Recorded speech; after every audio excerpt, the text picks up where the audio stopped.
قرآن میں فرماتا ہے وَلَسَوْفَ يُؤْتِيكَ رَبُّكَ فَتَرْضَىٰ کہ محبوب سونا ہم آپ کو اتنا عطا کریں گے کہ راضی ہو جائیں گے۔ حضرت آدم علیہ السلام سے لے کر آج تک جتنے بھی نبیین آئے، رسول آئے، جتنے بھی صحابہ اکرام آئے، اولیاء آئے، جتنے بھی مومنین آئے، سب کا مقصد کیا تھا؟ مولا تو راضی ہو جا۔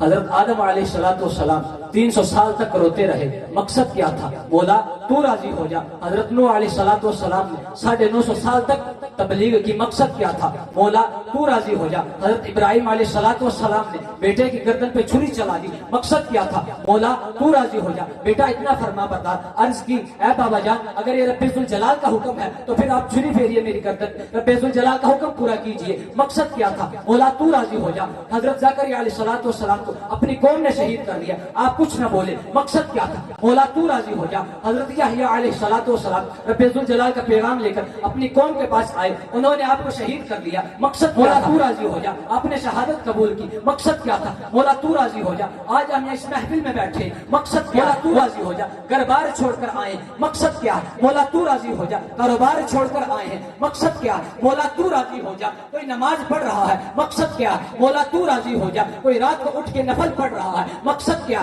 مولا تو راضی ہو جا۔ کوئی عبادتیں کر رہا ہے، مقصد کیا ہے؟ مولا تو راضی ہو جا۔ کوئی تہجد پڑھ رہا ہے، مقصد کیا ہے؟ مولا تو راضی ہو جا۔ کوئی لاکھوں روپے خرچ کر کے حج کرنے جا رہا ہے، مقصد کیا ہے؟ مولا تو راضی ہو جا۔ کوئی زکوٰۃ ادا کر رہا ہے، مقصد کیا ہے؟ مولا تو راضی ہو جا۔ الغرض حضرت آدم علیہ السلام سے لے کر آج تک جتنے بھی لوگ آئے، جتنے بھی نبی آئے، مقصد کیا تھا؟ مولا تو راضی ہو جا۔ لیکن قربان جاؤں، جب آمنہ کے لال کی باری، ادار نبی کی باری آئے، امام الانبیاء کی باری آئے، تو رب ذوالجلال قرآن کا خود فرماتا ہے محبوب سونا وَلَسَوْفَ يُؤْتِيكَ رَبُّكَ فَتَرْضَىٰ کہ ہم آپ کو اتنا عطا کریں گے کہ میرے محبوب آپ راضی ہو جائیں گے۔ یہاں پھر بریلی کے تاجدار نے قلم اٹھا لکھتے ہیں، آپ فرماتے ہیں کہ خدا کی رضا چاہتے ہیں تو عالم، خدا کی رضا چاہتے ہیں تو عالم، خدا چاہتا ہے رضائے محمد۔